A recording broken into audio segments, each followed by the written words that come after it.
Olá, você que nos acompanha aqui pelo Notícias Agrícolas. Eu sou Letícia Guimarães e a gente começa agora mais um boletim para falar sobre o mercado do boi gordo. Como que essa semana de negociações se encerra nesta sexta-feira, dia 14 de março, aqui a gente já entrando, com o pezinho para entrar na segunda quinzena do mês. E para entender como que isso acontece, quais são essas movimentações, quais são as previsões para a segunda quinzena do mês, eu chamo para essa conversa o Geraldo Isolde, que é analista de commodities. Geraldo, seja muito bem-vindo. Obrigado, Letícia. Bom dia. Eu que agradeço, Geraldo, bom dia para você. E eu queria, antes da gente começar o nosso bate-papo, já tem gente perguntando aqui, o Paulo Sérgio da Silva, que horas começa a entrevista sobre o mercado do boi. Tá começando, Paulo, pode mandar a sua pergunta. E você aí que está do outro lado da telinha, assim como o Paulo, perdão, pode mandar as suas dúvidas pelo nosso canal de comunicação que está aberto com você, seja no noticiasagricolas.com.br ou também no nosso canal no YouTube, Notícias Agrícolas Oficial. Mande então as dúvidas sobre o mercado do boi gordo. Sempre lembrando de falar de qual cidade e estado você está falando para a gente ter ali, então, um direcionamento da sua dúvida direitinho para o Geraldo Isolde. Pode falar também como é que estão os preços aí na sua região, não só do boi gordo, como é que estão os preços das categorias de reposição também. Venham trazendo essas informações, a gente vai costurando essa colcha de retalhos juntos e, claro, trazendo o melhor das informações para você que nos acompanha, tá certo? Geraldo, eu queria começar perguntando para você como é que a gente chega nesta sexta-feira, dia 14, portanto, de março, perdão, como que o mercado se movimentou ao longo dessa semana. A gente teve carnaval no começo do mês, a gente teve ali anúncio da China suspendendo plantas frigoríficas, 3 plantas somente aqui no Brasil, mas ainda assim foi algo que deu uma sacudida ali nos contratos futuros. Eu queria saber agora, como a gente chega no final dessa primeira quinzena, como a gente chega nessa sexta-feira. Vamos, Letícia, vamos lá. A gente tem aí hoje uma sexta-feira aí um pouco melhor, né? Com os preços aí subindo aí de 40, de 30, 40, 60 centavos. Primeiro vencimento março saindo agora a 311,55, segundo 63 centavos para arroba. E no mês também, assim, um mês um pouco melhor para os futuros, Letícia. A gente apanhou bem ali em fevereiro, né? Janeiro, a gente teve aquela alta ali bem forte aí no final do ano passado. E agora em fevereiro a gente está ensaiando uma recuperação, coisa aí de R$ 10 por arroba aí, em torno dos futuros, né? Tudo indica aí que a gente deva aí continuar aí com uma alta assim um pouco mais contida, mais devagar, né? Mas eu acho que a tendência é que os preços fiquem um pouco mais firmes aí até o final do mês. Ou seja, é aquilo que a gente sempre fala, para cair, cai de elevador e para subir, sobe de escadinha, né, Geraldo? Sim, sim. Na realidade, a gente teve uma alta aí esse momento de alta que a gente teve no final do ano passado foi uma coisa assim muito eufórica, né? Então, e teve um efeito ali manada muito grande também. E daí o que aconteceu o mercado a gente acabou tendo uma boa esfriada na demanda interna aí nos últimos dias do ano, né? E depois janeiro, fevereiro, que foi, na realidade, o grande causador dessa alta. Então, o mercado caiu um pouquinho na real e agora está se corrigindo aí de uma maneira um pouco mais pé no chão, vamos dizer assim. Exportação, as exportações estão boas, né? Até agora, aí, se comparado aí com 2025. Então, se a gente considerar até fevereiro, né, do mês passado, aliás, até fevereiro desse ano, desculpa, foram aí até a semana passada, desculpa, são 430 mil toneladas exportadas, né? É um número bom, é um número aí que está aí tá aí bem, tá acima aí do ano passado, tá? Do mesmo período do ano passado. China continua sendo aí o nosso maior comprador, com uma fatia aí de 50%. Estados Unidos aumentou um pouquinho, os Estados Unidos, que tinha aí uma fatia de 8% aí da nossa carne, agora subiu para 10%, né, em comparação ao ano passado. Então, a exportação segue muito boa, tá? O mercado interno deu uma murchada, como eu disse, eu acho que foi uma das principais motivações aí da alta do final do ano passado. Aparentemente, a situação econômica, né, das famílias, do país em geral, muito difícil.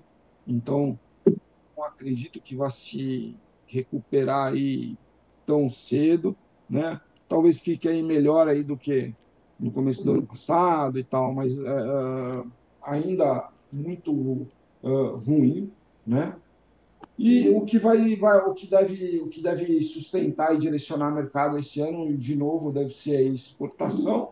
E aí uma variável um pouco, uma outra variável aí é uma demanda, é uma oferta um pouquinho menor, né, do que nos últimos anos. Então, isso daí deve sustentar o preço, o mercado em preços um pouco melhores aí do que a gente viu no ano passado, aí no primeiro semestre do ano passado, mas no ano retrasado. Geraldo, você comentou, né, muito bem sobre a questão da demanda, tanto interna quanto externa, né, e trouxe esse aspecto da oferta, mas aí falando de uma maneira geral para o ano. Eu queria saber agora, no curto, médio prazo, como que deve ficar essa questão da oferta, porque a gente viu uma pressão grande vinda do abate de fêmeas, né, uma oferta bastante proeminente, que se achou que tinha ali ficado guardada em 2025, né, que esse abate de fêmeas já tinha ali atingido seu auge em 2024, mas o começo de 2025 foi ainda, né, de abates bastante substanciais. Queria saber de você como que fica a oferta aqui para a segunda quinzena de março, abril, maio, como que você vê, então, esticando um pouquinho, né, até esse primeiro semestre? Eu ainda acredito numa oferta um pouco mais restrita a partir de agora. Preço e daí para o segundo semestre também, o preço do milho ainda não colabora muito, né? A gente ainda tem a questão ali apesar de eu ainda acreditar que teremos aí uma boa safra de milho, ainda tem uma questão da guerra comercial aí que pode sustentar o preço do milho interno aqui por algum tempo ainda. Enfim, eu acredito que daqui para frente aí a gente tenha uma oferta um pouco mais restrita. E mais restrita que eu digo não é uma oferta baixa, extremamente baixa, não. Uma oferta menor aí do que a gente viu aí das últimas vezes, tá? Nos últimos meses.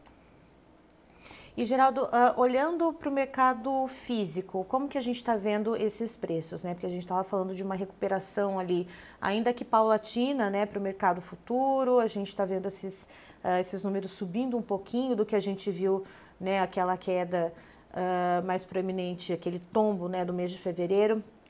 Queria saber de você como que a gente deve estar vendo o mercado físico nas principais regiões, né? A gente também viu ali em algum momento do mês de fevereiro, enquanto todo mundo estava ali um pouco mais pressionado, Mato Grosso estava tendo preços um pouco melhores, né, no físico, e aí de Uhum. repente tudo foi caindo, Mato Grosso ficou por último, mas ainda assim sofreu essa pressão baixista pela oferta. Como é que a gente está agora nesse momento? Os indicadores, Letícia, eles também eles ainda não tiveram uma recuperação como o futuro, tá? Eles rodam aí em torno de 310. O fechamento do Datagro, que é o indicador oficial agora era B3, ontem foi 311, tá? Isso aí ainda mostra aí. Ele chegou a ficar positivo no mês de março, ele chegou a ficar positivo até quarta-feira, né? Daí ontem ele deu uma queda aí boa para 310,97, então aí está apresentando um acumulado de quase R$ 1 de perda no mês, tá? Mas eu acredito aí que isso aí deva se corrigir aí mais para frente, aí, deva virar positivo. E, Geraldo, a gente está falando também hoje, nessa sexta-feira, portanto, dia 14 de março, é um assunto que já vinha sido comentado, a questão das taxações de importação de alguns itens por parte aqui do Brasil, um deles a carne, e ontem à noite foi confirmado, portanto, que isso deve acontecer, essa isenção, portanto, na hora de importar as carnes, isso já está ali sacramentado pelo governo federal. Queria perguntar para você como você olha essa medida, pensando que o Brasil ele tem uma produção que abastece o mercado interno, que abastece o mercado externo e que, inclusive, externamente a carne brasileira é, se não a mais competitiva, uma das mais competitivas, né? A carne brasileira é a mais competitiva, eu acho, é uma das mais competitivas, né? Uh, e mais do que isso, Letícia, a gente consegue ter volume, né? Que é uma coisa que outros países produtores que têm preço competitivo não têm, né? O volume que a gente consegue oferecer. A medida é esse tipo de medida do governo é que vira e mexe quando a gente tem aí uma alta maior dos preços em vários commodities, esse papo ele vem à tona, né? Mas a verdade é assim, é você isentar a exportação de commodities, é uma coisa, o efeito disso é muito pequeno, se não nulo, né? Na verdade, a gente tem um governo aí atualmente com uma popularidade aí extremamente baixa, né? É uma eleição aí pintando por aí no ano que vem, né? Mas as commodities, o governo ele tem muito pouco poder de influência sobre o preço das commodities, né? O preço da commodity, do boi, do milho, da soja, seja lá o que for, ele subiu atualmente muito por conta de clima, né? Por conta de fatores que assim não estão nas mãos do governo. Então, assim, não adianta ele querer tomar medidas para baixar esse preço, né? Porque assim é um gasto de energia que não vai valer a pena. Atualmente, assim, no caso do boi, por exemplo, e aí vai funcionar para os grãos também. É, é, o, os países de onde a exportação nessas mercadorias seria mais viável são os da América do Sul, que já tem uma isenção por causa do Mercosul, né? Então, assim, no final das contas, a gente fica na mesma, né? A gente não tem como importar carne, não vai valer a pena importar carne de outros lugares, nem de preço, nem de volume, enfim. A produção no Brasil aqui, por mais que a gente tenha, que a gente esteja falando aí numa oferta um pouco menor, esse ano, ainda é muito grande a oferta brasileira, né? Então, essa medida, assim, ela é nula, ela é muito mais ali para dar um efeito psicológico ali, de repente, nas famílias e tal, do que qualquer outra coisa de efeito prático. E Geraldo, você falou essa palavra que eu queria muito trazer também desse efeito psicológico, né? Como que isso pode, de alguma forma, mexer ou apenas ali dar uma sacudida leve no mercado, né? Porque quando tem uma coisa de grande repercussão, né? Como a isenção da taxação para importação, isso pode não ter uma validade prática, mas de alguma maneira isso mexe ali com a questão dos produtores, né, com também as agroindústrias. Isso pode ter algum efeito, ainda que psicológico, mas aqui no mercado interno? Não, não. Geralmente ele tem Letícia, quando ele pode ter um efeito no mercado futuro, né? Então, assim, por exemplo, se você tem um mercado onde é um mercado futuro, por exemplo, ou milho, ou boi, tanto faz, onde você tem muitos players, né, muitos especuladores, e que de repente eles nem não estão muito ligados ao mercado agro, né? Eles estão lá em busca de volatilidade, que no final o especulador muitas vezes, a gente tem vários tipos de especulador, mas o que ele quer é volatilidade, né? Para ele não interessa se é milho, se é boi, se é dólar, se é índice, enfim. Então, uma notícia dessa, de repente, pode impactar, pode ter um impacto imediato para essas pessoas, onde de repente nossa, não vai cair, vou sair vendendo. Até ela entender a notícia direito, entendeu?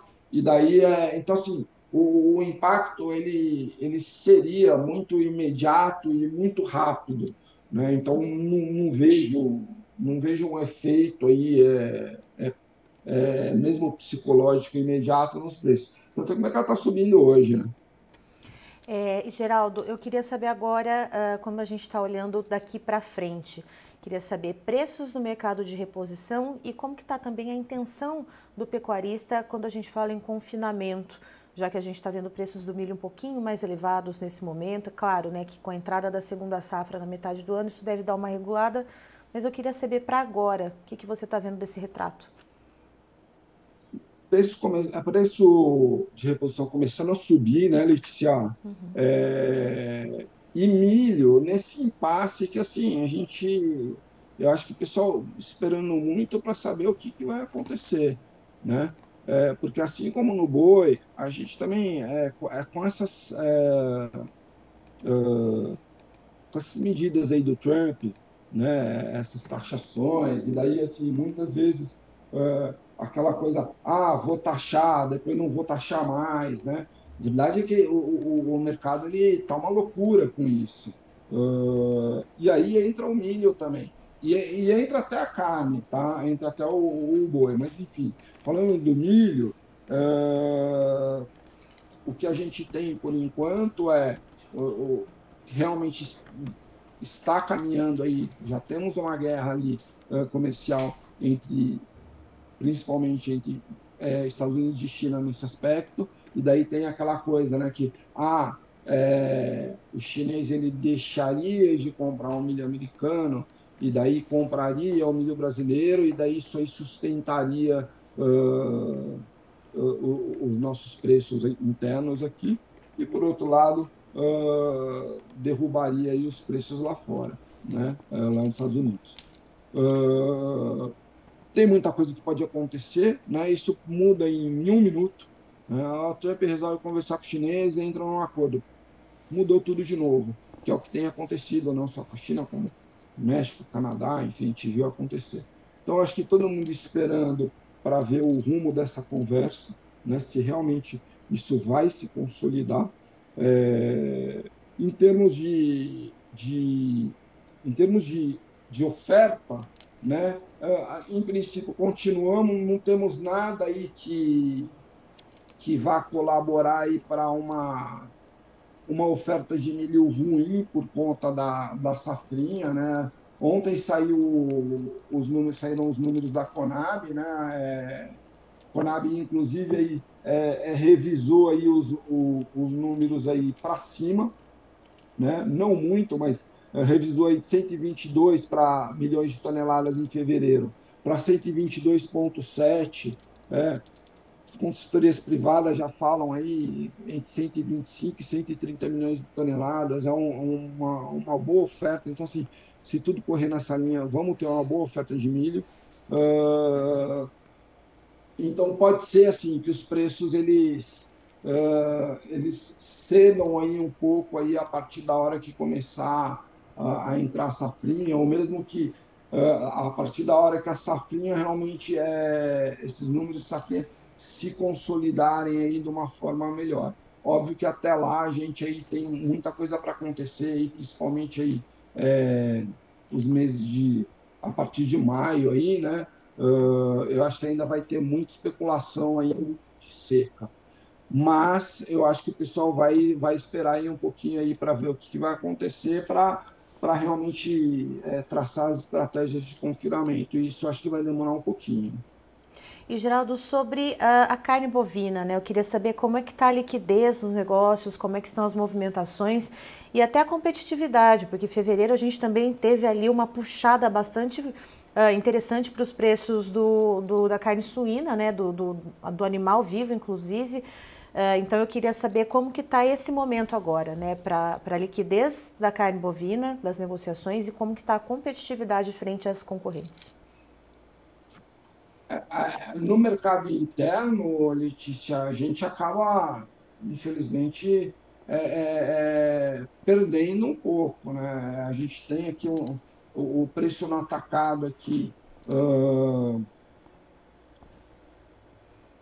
até pegar o preço de ontem aqui para vocês. A gente tem aqui um preço no atacado de R$ 21 o quilo. Então, assim, eu acho que é um preço que ainda, para a situação que a gente tem econômica, preço que ainda é alto e e a gente acaba perdendo aí para as carnes concorrentes, como carne de suína, né? Mas principalmente carne de frango, que foi o que aconteceu muito até o ano passado, né? A carne bovina apanhou demais da carne de frango. Perfeito. Geraldo, muito obrigada pela sua participação aqui com a gente. Você, meu cara, é sempre muito bem-vindo aqui no Notícias Agrícolas. Obrigado, Letícia. Boa sexta-feira, um bom final de semana para a gente. Para você também. Tchau, tchau. Daí estivemos com o Geraldo Isoldi, que é analista de commodities, nos trazendo as informações de como que a gente vai chegando para o mercado do boi gordo nesta sexta-feira, dia 14 de março, portanto, o final da semana das negociações e também o final da primeira quinzena, né? Então, como que a gente vira ali para a segunda metade do calendário do mês de março, portanto, algumas movimentações positivas para o preço do boi gordo, mas muito a conta gotas, a gente ainda tem ali alguma pressão acontecendo para que os preços não subam de uma maneira exacerbada. Mercado interno, a demanda ainda patina, não conseguimos avançar com a demanda aqui no consumo interno. Mercado externo, a gente vai ver as exportações, portanto, sendo o principal driver de escoamento da proteína, segundo o Geraldo Isoldi, ao longo do ano de 2025. Mês de março já começou bastante positivo para as exportações, ainda que a gente tenha um dado bastante curto por causa dos dias úteis, feriadão, carnaval no começo do ano, do começo do mês, perdão, acabou ali comendo um pouco dos dias de negociação para as exportações, mas sim, segundo o Geraldo, o mês de março deve ser positivo e o ano de 2025 no geral bastante positivo para as exportações de carne bovina. E a gente está falando de preços, de demanda e de oferta. Eu vou pedir para o Pedro colocar, por gentileza, os preços na tela.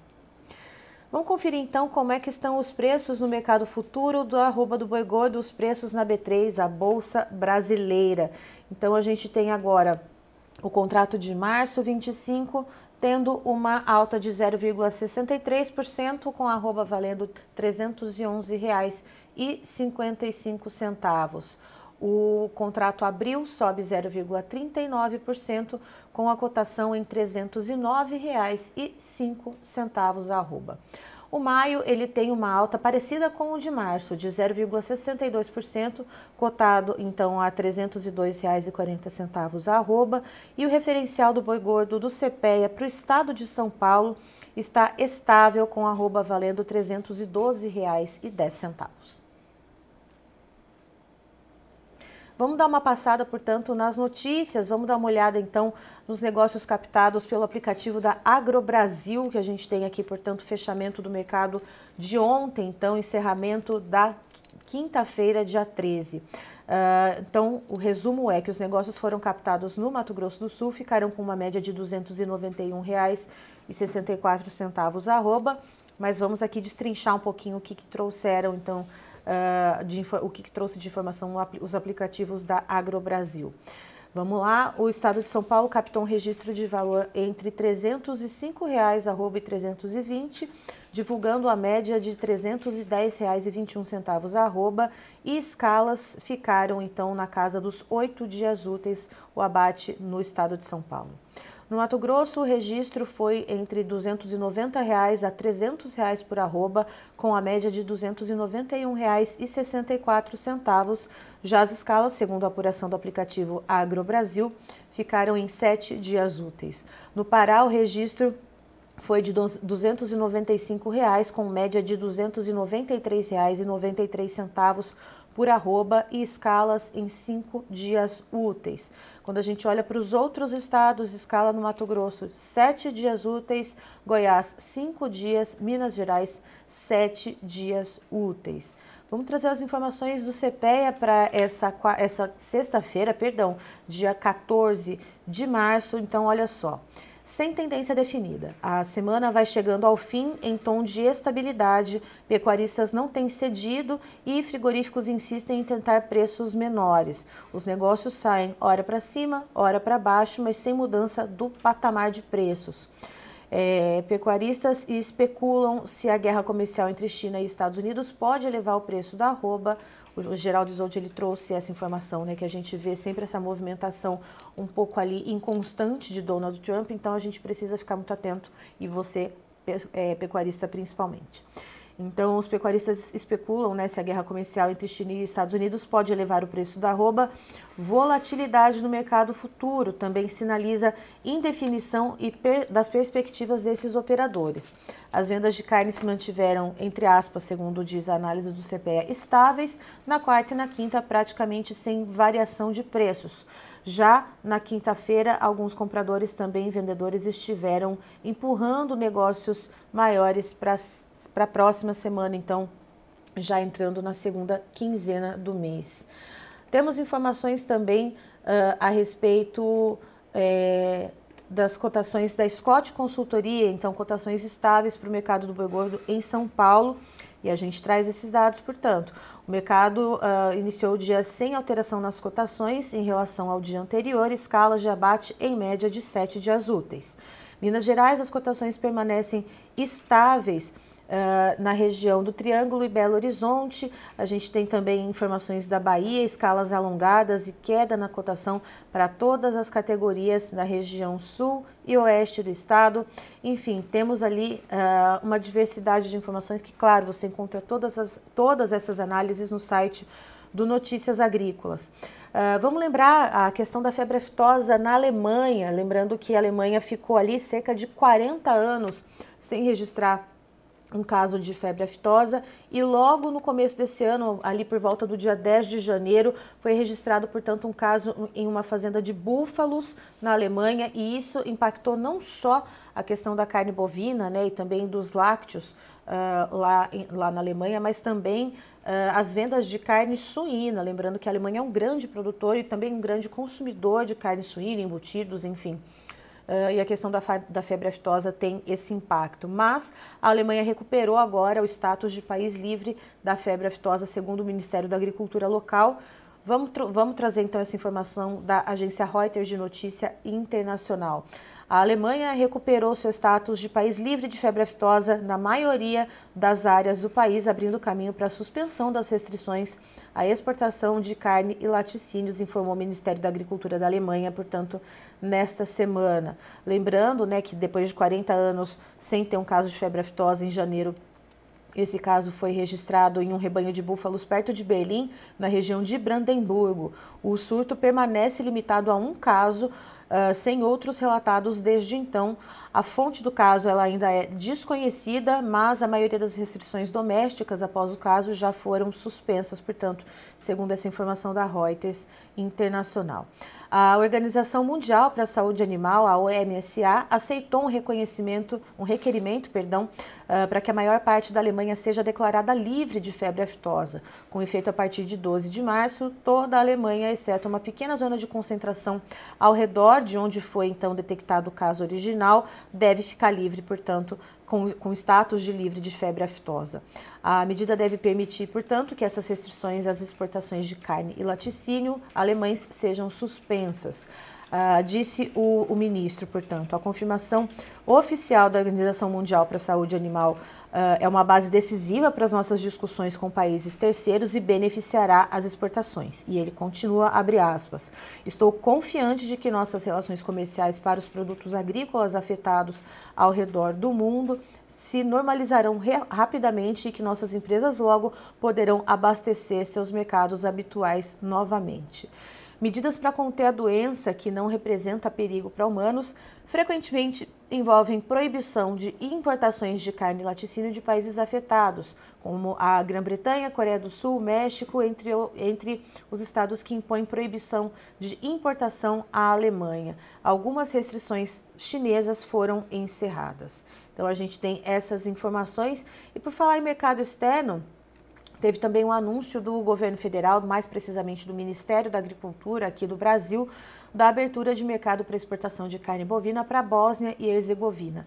Vamos lembrar que às vezes são mercados que são pequenos, né, ali quando a gente fala em volume, mas quanto mais existir essa pulverização de mercado, e isso analistas insistem, né, em trazer essa informação, de que quanto mais a gente pulverizar o mercado de exportações, isso é melhor, a gente deixa de ser extremamente e unicamente dependente de um país importador somente e passa a ter, portanto, ali mais fontes, né, de renda para o pecuarista brasileiro, para as agroindústrias brasileiras. Então, vejam só, o governo brasileiro informa que as autoridades sanitárias da Bósnia e Herzegovina aceitaram o certificado sanitário internacional proposto pelo Brasil para a autorização da exportação de carne bovina. A decisão do país de abrir o mercado para que a carne bovina seja, então, importada pela Bósnia e Herzegovina reflete o elevado nível de confiança internacional no sistema de controle sanitário brasileiro e deverá fortalecer as relações comerciais entre os países. Com uma população de cerca de 3,2 milhões de habitantes, a Bósnia e Herzegovina, que já importa produtos florestais e também do complexo sucroalcooleiro do Brasil, possui uma demanda crescente por carne bovina com espaço importante para abastecimento por importação. Com esse anúncio, portanto, ali esse resumo, né, do Ministério da Agricultura, o agronegócio brasileiro alcança o 35º mercado, a 35ª abertura de mercado em 2025, totalizando 335 novas oportunidades para o agronegócio brasileiro desde o início de 2023. São essas as informações que nós temos e eu devo dizer para você que está nos acompanhando aí do outro lado da telinha, a nossa programação aqui do Notícias Agrícolas, a TV Notícias Agrícolas, continua ao longo do dia. Daqui a pouquinho você tem Carla Mendes aqui na bancada trazendo informações sobre o dólar com Jason Vieira.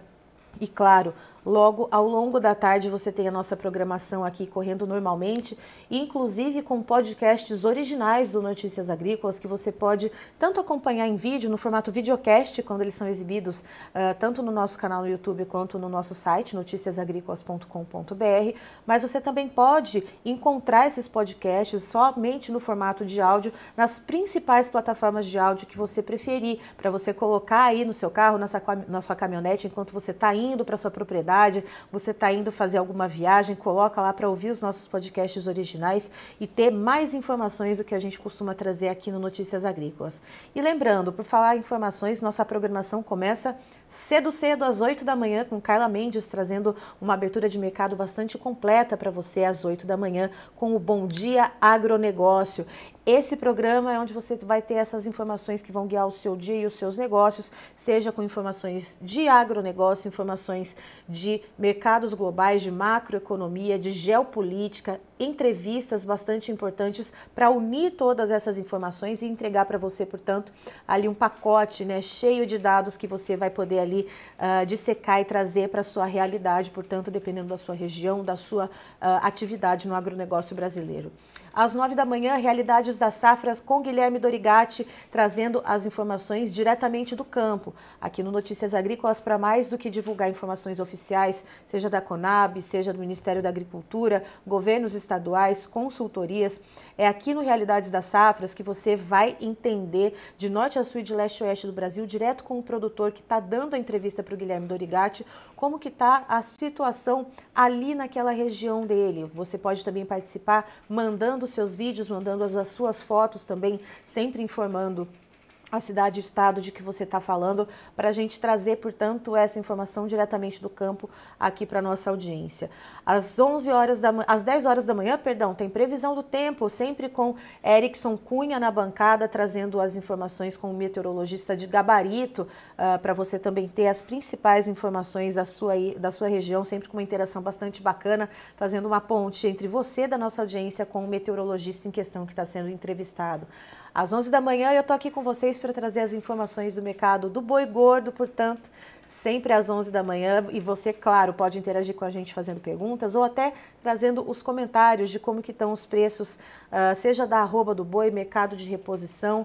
A gente está aqui, então, para ouvir você e também para trazer as informações mais apuradas e com as fontes mais gabaritadas e fontes diversas para que você possa fazer ali, pegar as informações que façam mais sentido para a sua operação e fazer com que elas sirvam a seu favor. Eu encerro por aqui, já já tem mais informação para você. Notícias agrícolas, informação agro relevante e conectada.